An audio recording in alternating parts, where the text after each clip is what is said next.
Bienvenidos a su programa Reescribiendo la Historia, esta vez dedicado a la ciudad de Panamá en sus 500 años, una ciudad llamada a unir las Américas y el mundo. Para ello hemos invitado a dos expertos quienes nos abordarán el tema después del cambio. Fundada en 1935, la Universidad de Panamá es la primera institución de estudios superiores de Panamá,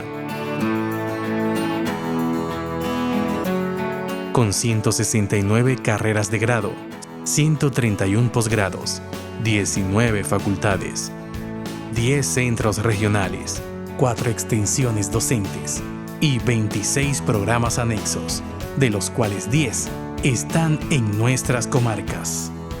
Estamos presentes a nivel nacional y en los centros penitenciarios del país. Nuestra misión es formar profesionales competentes, íntegros, humanistas, innovadores, con conciencia crítica e identidad nacional, comprometidos en la sostenibilidad ambiental, que contribuyan al desarrollo de una sociedad incluyente y progresista, fundamentados en los más altos estándares de calidad. Nos visionamos como la principal institución de educación superior del país, líder en excelencia académica, basada en un alto perfil docente, investigación pertinente, internacionalización, desarrollo científico y tecnológico, con carreras debidamente acreditadas y referentes insoslayables para el desarrollo nacional. Somos la Universidad de Panamá.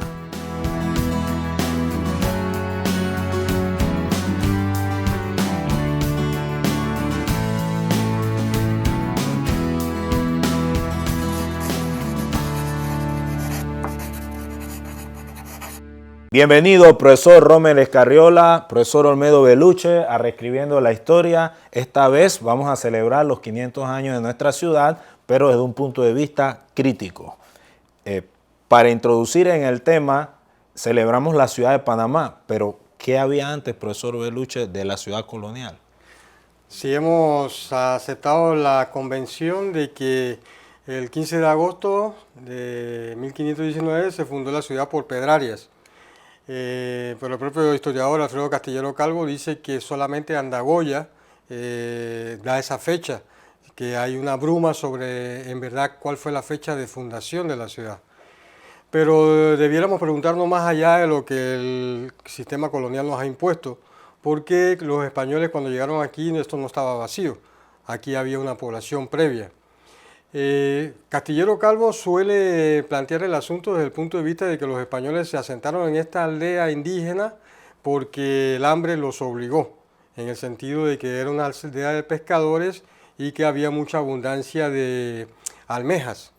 Sin embargo, yo he encontrado una cita en Gonzalo Fernández de Oviedo, que creo que es una cita en la que él se refiere a Pedrarias, en la que dice que el cacique de Panamá era un orfebre y que todos los indígenas de la región del Istmo le llevaban ahí su oro para que él lo trabajara, sobre la base de que en Panamá, en la zona de Panamá, o donde vivía el cacique Cori, que él llama, no había oro, pero él trabajaba el oro. Todos, dice, se les pregunta de dónde viene su oro y todos dicen que de Panamá.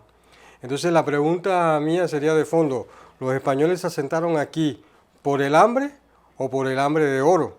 Que tal vez fue algo que estuvo en la mente de Pedrarias, que era tratar de monopolizar el oro, que era uno de los objetivos del control de los españoles que buscaban en ese momento. El otro aspecto era la búsqueda de un paso hacia el Mar del Sur en función del comercio internacional hacia Oriente, hacia China y la India, el paso del que nunca se encontró. Más tarde se vería que ese paso sería a través del río Chagres y del Istmo de Panamá. Y la ciudad pues pasó a jugar un papel fundamental en ese sentido. Pero es importante recordar a las poblaciones indígenas previas que había acá. Hay incluso un debate. Los antropólogos suelen hablar de una cultura cueva que había aquí en función de una de las lenguas que se establece que había. Sin embargo, Aristides Turpana, un intelectual cuna, ha señalado que probablemente eran poblaciones cunas y a través de un análisis de toponimia, él señala que reivindica que era la cultura cuna la que ya estaba asentada en esta parte del Istmo de Panamá. Muy interesante ese punto porque atenta contra una de las teorías que dicen que los hunas llegan es en el siglo XVIII. Así es. Interesantísimo. Entonces, no solo había poblaciones indígenas en el área de lo que es Panamá Viejo, sino también que extendida por toda la costa hacia Veracruz y en el área de lo que hoy es el lago Gatún y la zona del canal estaba poblada. Todo Darién e inclusive las islas del archipiélago de San Miguel tenían población. Vasco Núñez de Balboa incluso llegó a navegar en todo lo que es el Golfo de Panamá y había poblaciones indígenas en casi todo el Golfo. Se estima, hay un debate sobre cuánta población indígena falleció producto de la conquista, ya sea porque fueron asesinados o porque murieron por enfermedades, y la estimación de la mayoría de los historiadores es entre 150 y 250 mil personas que habitaban el Istmo de Panamá. En la década del 20 hay un censo que Castilleros recupera y solamente llegan a censarse cerca de 10.000 indígenas. O sea, cerca de entre 100.000 y 200.000 personas desaparecieron o murieron en los primeros 20, 30 años de la conquista. Wow, terrible. ¿Algo que aportaba el profesor Rommel Escarriola a estos argumentos? Agradezco por la invitación a Reescribiendo la Historia, al historiador Chávez y al profesor Olmedo Beluche, sociólogo, en esta oportunidad. Es concreto, cierto, lo que plantea el doctor Beluche en cuanto que antes de la llegada de los españoles en el área de todo el Istmo de Panamá se contaba una población indígena en Darién, en el centro de lo que hoy es la ciudad de Panamá y sobre todo en Natá. En Natá existía una población indígena desarrollada que cuando Gaspar de Espinosa llega a esa región se admira por la cantidad de personas y por la riqueza de la agricultura y sobre todo con respecto a la población del cacique Pari. A partir de ese momento los españoles empiezan su incursión desde Santa María la Antigua del Darién a fundar la nueva ciudad de Panamá. Como dice el doctor Beluche, sí hay dudas concretas sobre el sitio y además la fecha de la fundación de la ciudad. Se establece entonces, primero, con el origen de buscar lo que se llamaba en ese momento el espacio dudoso para la comunicación con las regiones de Sudamérica y Centroamérica. Panamá se convierte en una ciudad mercantil, una ciudad de esclavistas, porque la mano de obra indígena se convierte en mano de obra y fuerza de trabajo indígena y posteriormente también se trae a los esclavos negros, que son los que llevan a cabo las tareas domésticas, las tareas del aserradero, las tareas de llevar los mercantiles a través del río Chagres y la explotación de las minas de oro, principalmente en la región de Veragua. Así que tenemos una ciudad de Panamá con una duda de la fundación concreta de su ciudad, pero también con una ciudad clasista, con una jerarquía de las clases sociales, donde los españoles blancos eran los que dirigían, los dueños de las tierras, de los hacendados y de los ganados, y también la organización política administrativa de los oidores y de la audiencia. El sector concreto de los indígenas y los esclavos estaban totalmente marginados del poder y el desarrollo económico de la ciudad de Panamá. Eso nos lleva a la siguiente pregunta para los dos expositores. ¿Es una ciudad y un país que surgen desiguales y continúan desiguales? Así es, la fundación de la ciudad de Panamá va a marcar un destino, como quien dice, del país que se ha denominado transitismo por los historiadores.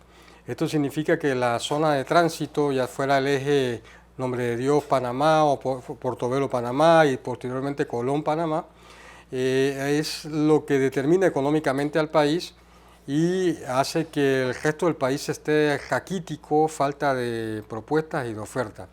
Incluso en el periodo colonial, a veces se cree que Panamá vivía en la bonanza, producto del oro y la plata que pasaban por aquí de Perú hacia España. Sin embargo, fue todo lo contrario. Los españoles no desarrollaron un sistema de producción agraria en nuestro país, y el único que pegó de lo que trajeron los españoles fue el ganado, el cual soltaron en las llanuras del Pacífico panameño y crecía solo. Pero los demás productos tenían que importarlos de afuera, con el agravante, y esto lo establece bien Castillero, de que en diversos momentos hubo hambrunas en la ciudad de Panamá. Cuando los piratas acechaban, entonces desde Lima no enviaban los productos, y todavía los españoles no se habían acostumbrado a los productos autóctonos como el maíz. Entonces hubo varias décadas en que hubo hambrunas sistemáticas en el siglo XVI. Entonces no creamos que todo era ferias de Portobelo y todo era riqueza que pasaba. Entonces ese determinismo, esa debilidad económica que todavía padecemos, en la que importamos más de lo que producimos, es algo que nació con la fundación de la ciudad. Bien, profesor Rommel, ¿algo que ver o que opinar sobre las desigualdades y el impacto en la sociedad actual? Bueno, Panamá la Vieja, que se cumple los 500 años, quisiera hacer una acotación antes de contestar esa pregunta. ¿Qué es lo que queremos celebrar en la actualidad? ¿Qué es la visión que se tiene ahora con respecto a la fundación de la ciudad de Panamá?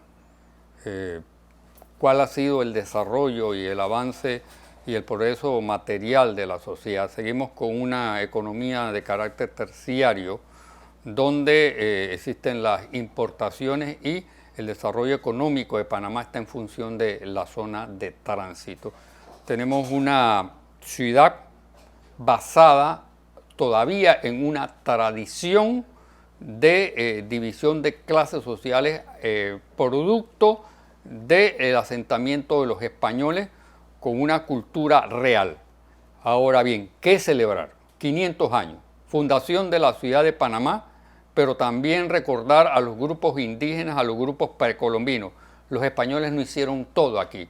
La construcción de la Catedral de Panamá la Vieja, de 30 metros de altura, la construcción de las casas, estuvo a manos de los obreros y de los obreros esclavos y negros y de los indígenas. Y el trasiego de el oro y la plata que venía de Sudamérica fue única y exclusivamente como resultado del trabajo inhumano de la mano de obra indígena y de los negros. Si lo trasladamos ahora mismo a la ciudad actual de Panamá, tenemos una ciudad desarrollada, pero desarrollada en función de ¿qué? De una zona de tránsito con sectores marginales y con escuelas rancho. Es decir, hemos avanzado en cuanto a la perspectiva del desarrollo de una sociedad integral. Considero que no. Es una ciudad con un músculo más grande que el resto del cuerpo. Así es, el transitismo nos ha marcado en ese sentido. También se expresó en gran medida en la crisis que lleva al final de la ciudad colonial que hoy conocemos como Panamá la Vieja,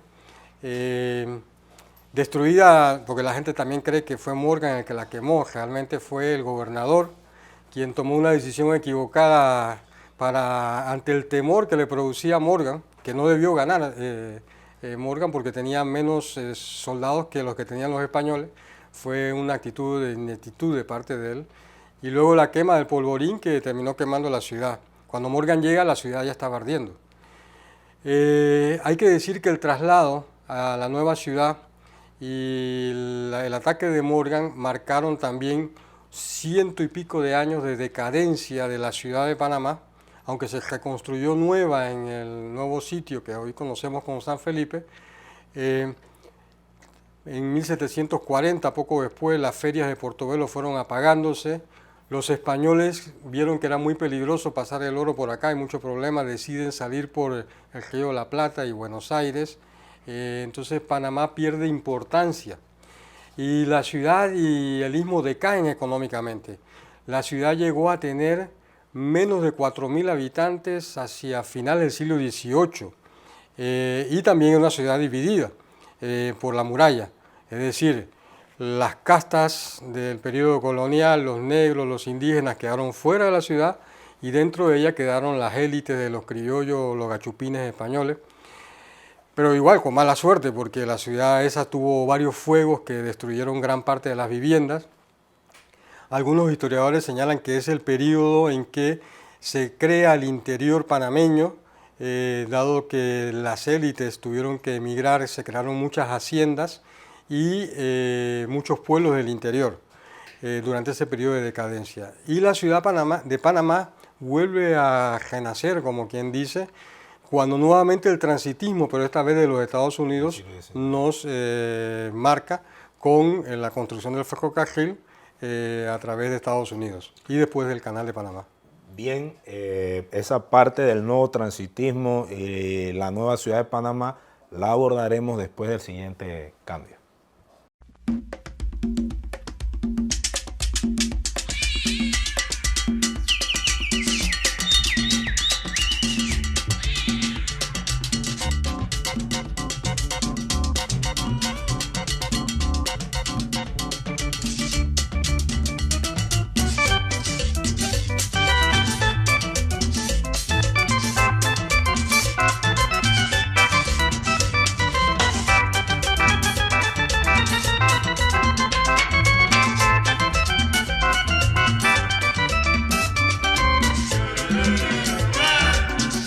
Bueno, para mí estudiar aquí en Bocas del Toro ha sido muy factible, ya que vivo a 4 minutos de aquí, trabajo aquí mismo, tengo mi familia. Ha sido muy importante y la verdad que es una facilidad inmensa que nos dan al pueblo bocatoreño tener una universidad tan prestigiosa aquí.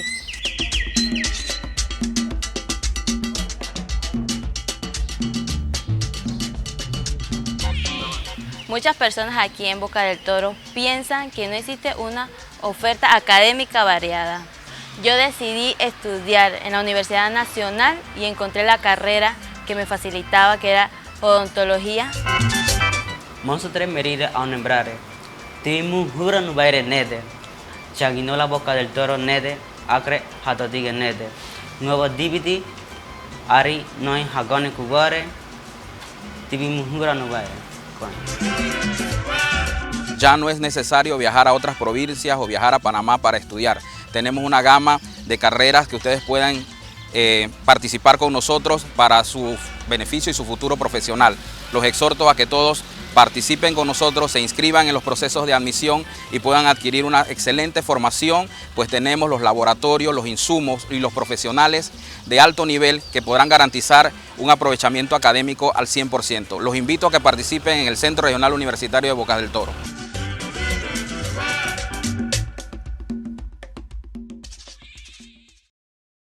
Bien, estamos de vuelta. Don Rommel Escarriola, ¿algo que acotar al respecto de lo que quedó de la colonia para entrar al siglo XIX? Bueno, Panamá la Vieja, el entorno, que es lo que hay que agregar.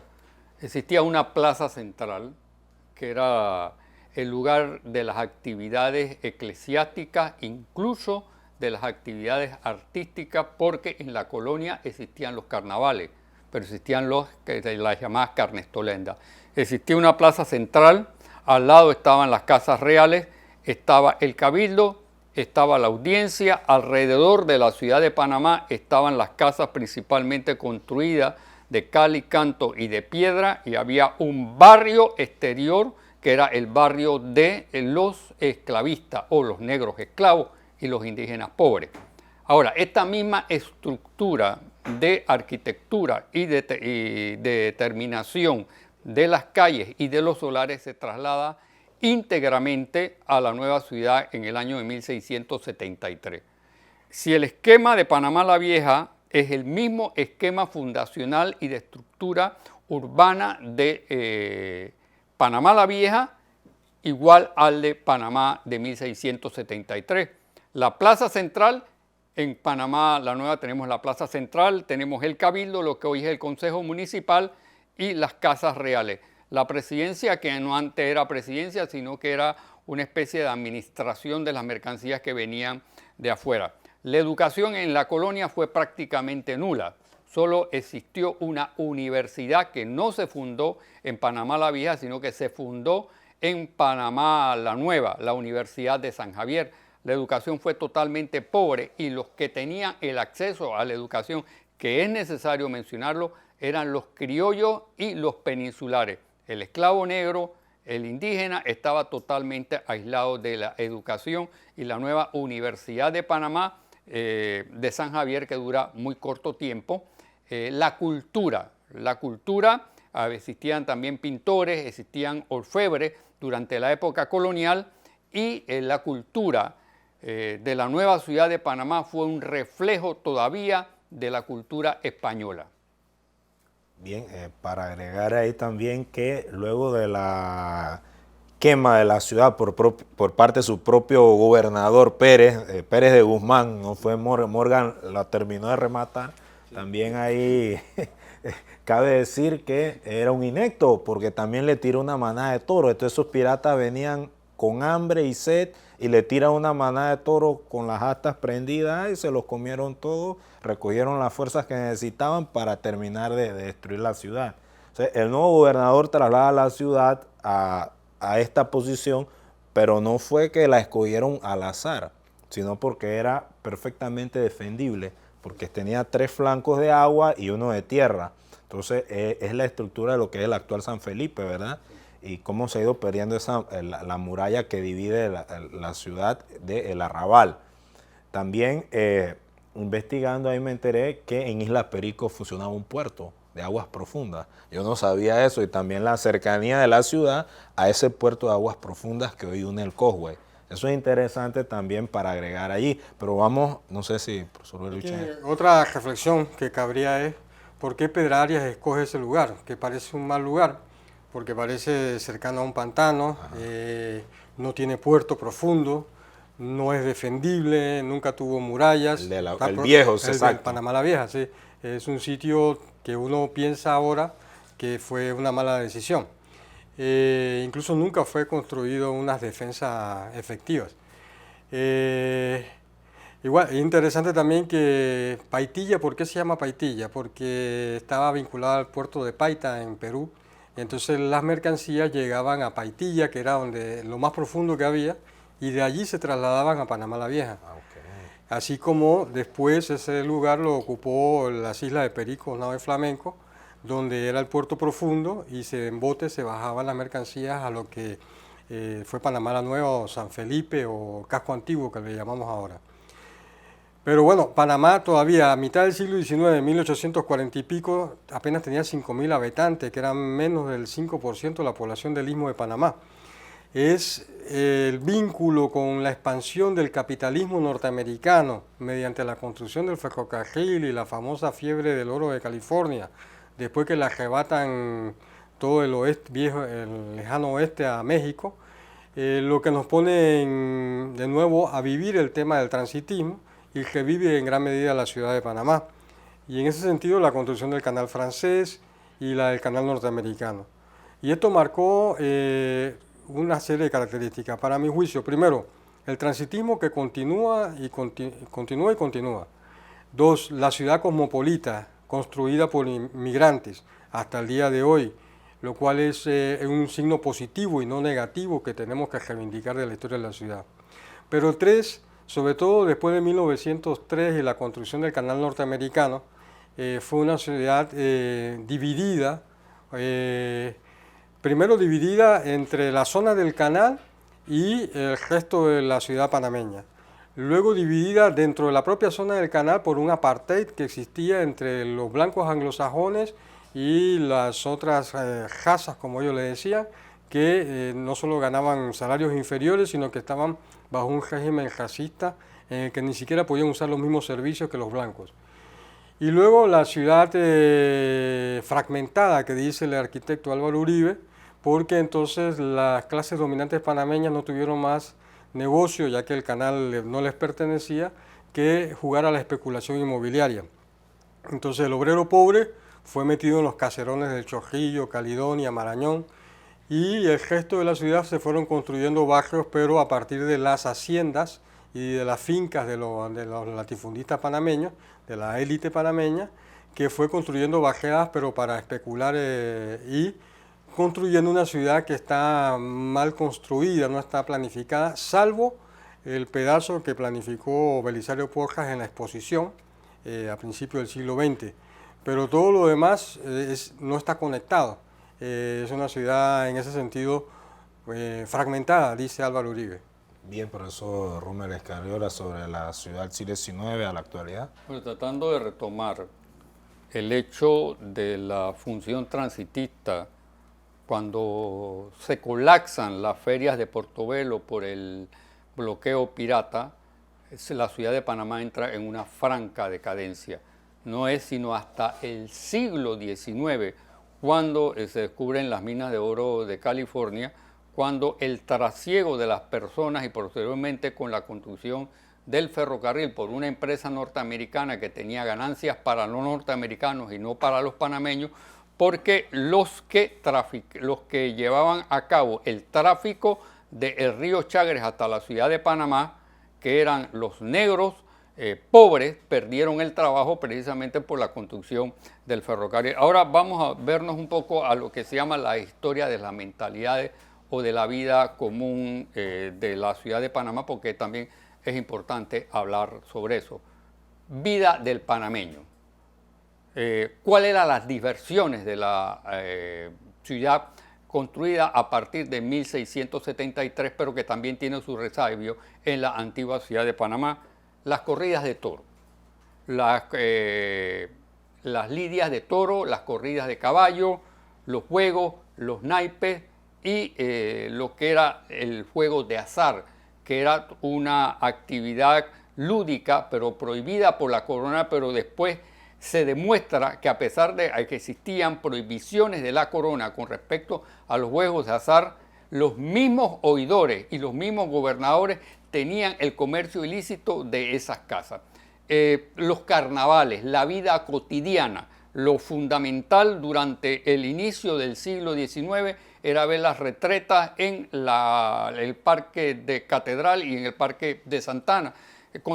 Posterior con la construcción el establecimiento de la República, se funda el Teatro Nacional y la ciudad de Panamá crece y se desarrolla en una forma lenta porque la educación durante el siglo XIX estaba totalmente fraccionada. Solo hubo hacemos la enumeración, una universidad colonial, la Universidad de San Javier, una universidad solo en el siglo XIX con el general Tomás Herrera, y de ahí una universidad nacional que es la que se establece en 1935, pero con el Instituto Nacional que se funda en el año de 1910, ya en el 18 se establecían enseñanza en la Escuela de Farmacia y la Escuela de Derecho y Ciencias Políticas. La cultura en Panamá es una cultura cerrada de una élite, pero que no alcanza al desarrollo total de la sociedad. Pero son los sectores de las capas medias, entre ellos solo veamos los intelectuales de Panamá en el siglo XX, que son producto de las capas medias, y después posteriormente el movimiento de acción comunal. Es la ciudad con una tradición, con una cultura. 500 años, decir que solo y hablar solo de una ciudad hispánica considero que es un error. Hay que remontarse a una tradición precolombina porque hay una simbiosis, hay una fusión de cultura, o lo que muchos llaman aculturación o transculturación, que es el paso de una cultura hacia otra cultura, que es lo que somos hoy. O la fusión de todas, Sí. Para hacer la historia de todo. Eso nos lleva a la última interrogante como técnica de reflexión al respecto. ¿Existe una historia de todos o siguen escribiendo estas élites que nos gobiernan transitistas nuestra historia? Hay un libro muy interesante de la historiadora Patricia Pisurno que se llama El miedo a la modernidad, que me gusta mucho y yo lo recomiendo. Ganó el premio Ricardo Miró. En ella establece cómo al principio del siglo XX las élites le tenían mucho temor a la migración antillana de habla inglesa, sobre todo, y había una discriminación bastante descarada. Bajo el gobierno de Arnulfo Arias se expresó incluso en la Constitución esta discriminación. Pero justamente va a ser los descendientes de esta primera generación que los panameños tradicionales supuestamente no querían, la que va a luchar por la soberanía en el canal, la que va a poner la sangre, los mártires del 9 de enero, esa fusión de culturas entre lo que quedaba del periodo colonial, las élites pobres y estos migrantes y sus hijos que construyeron el canal de Panamá, quienes luchan por la soberanía. Entonces, hay que decir que también gran parte de la historia del siglo XX es la lucha por la soberanía del canal, por acabar con esa ciudad fragmentada por la zona del canal. Hay que decir que esa lucha tuvo, si se quiere, una victoria con la desaparición de la zona a finales del siglo XX, pero también tuvo un momento que hoy en día recordamos 30 años después, lamentable, que fue la invasión del 20 de diciembre del 89, con centenares, si no miles de muertos, y que ha significado un paso negativo para el país. La invasión marca lo que es el país hoy. Un país dedicado a la especulación inmobiliaria, porque todo lo que es la cinta costera en adelante fue construido a partir de 1989 para acá, pero que oculta la gran desigualdad social.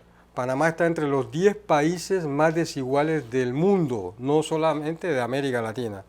Entonces, oculta la pobreza, la desigualdad, el desempleo que afecta a los sectores pobres, sobre todo los jóvenes, de los barrios populares de nuestra ciudad, que hoy en día son en gran medida zonas rojas que le llaman, y que son la otra cara de la moneda de esta sociedad que sigue siendo en gran medida fragmentada o dividida ahora por una muralla, si se quiere, invisible, que es la del poder económico. Profesor Rommel. Bueno, época precolombina, llegada de los españoles, historia hispánica, siglo XIX, construcción del canal por los franceses y la construcción del ferrocarril, luchas para llegar al siglo XIX como la Guerra Civil de los 1000 días, que sabemos el resultado después de la firma del Tratado de Paz de Wisconsin, el fusilamiento de Victoriano Lorenzo, la constitución de un Estado, pero de un Estado mediatizado por un tratado firmado por un francés el 18 de noviembre en los Estados Unidos. A partir de eso, Panamá es un país mediatizado donde la ciudad de Panamá, si lo vemos, la ciudad de Panamá empieza en Santa Ana, empieza en el Arrabal, pero no se extiende hacia la ex zona del canal, porque estaba en control de los Estados Unidos, así que la ciudad de Panamá se tiene que extender desde Santa Ana, desde El Chorrillo, desde el Marañón, San Felipe hasta Cerro Batea y San Miguelito. Y en la actualidad tenemos un gran área de la zona del canal que fue el resultado de luchas históricas de los panameños. Pero la pregunta es, en estos 500 años hay que hacerse varias preguntas. La primera pregunta que yo me hago y que trato de responderme, y espero que los televidentes también se respondan, después de haber logrado la recuperación del canal, esas áreas revertidas están en beneficio de la sociedad panameña. Yo solo sé que existe la Ciudad del Saber, existen las escuelas privadas, existe un museo y de ahí no conozco absolutamente ninguna área donde esté en beneficio de la sociedad y del pueblo panameño. Incluso hay lugares en el Causeway que tú tienes que pagar $5 para entrar. Entonces tenemos una ciudad marginada porque el sector por lo cual luchamos en la recuperación es un lugar en el cual nosotros no podemos tener acceso. Ahora, la cultura en Panamá, 500 años, vamos a hacer una reflexión sobre los 500 años de cultura. No solo de la historia, ¿qué tenemos hoy en cuanto a cultura? Tenemos, y vamos a celebrar 500 años con el principal Museo Nacional Reina Torres de Araúz cerrado. Museos cerrados. el robo de piezas arqueológicas de la caja fuerte del Museo Reina Torres de Araúz cerrado, las estatuas de antaño robadas, que son aproximadamente 70 toneladas, salieron caminando y ni siquiera el SPI la vio cuando salieron. Tenemos las garzas. Tenemos el Palacio Presidencial, que se dice el Palacio de las Garzas, pero hoy tenemos una presidencia donde es el Palacio de las Garzas sin garzas, ¿no? Podemos agregar otras cosas más. La pérdida del águila, no, pérdida no, porque no se perdió, se lo robaron, del águila arpía, que es el principal o uno de los principales símbolos que está en el escudo nacional. Podemos discutir el problema de la bandera, podemos discutir el problema del escudo, pero en estos últimos años hemos visto una quiebra del desarrollo cultural de Panamá. No tenemos museo, no tenemos águila arpía, robo de las piezas arqueológicas, destrucción en el propio Parque Omar, donde 37 artistas nacionales y extranjeros pintan un mural donde se refleja la cultura nacional, la tradición, la memoria histórica y la identidad. Y esos artistas solicitan restaurar el mural y días después la agarraron a mazazos y destruyeron en una forma fascista, en una forma irresponsable lo que es la cultura de Panamá. Entonces, estamos celebrando una ciudad sin museo y sin desarrollo cultural, y yo pienso que esto es una cosa que hay que recordar porque hay que subsanar ese problema en estos 500 años. Bien, a eso agréguele 40 años de atraso en materia educativa con una infraestructura que no da para más. Abona un poco a lo que dijeron los expositores. Será a propósito que quieren dejar la educación perderse para mantener a la sociedad manipulada. Recortes drásticos. Una ciudad con recortes en todo el sentido de la palabra, en educación, salud y cultura. Lo dejamos con esa reflexión. Hemos llegado al final de Reescribiendo la Historia. Nos vemos la próxima.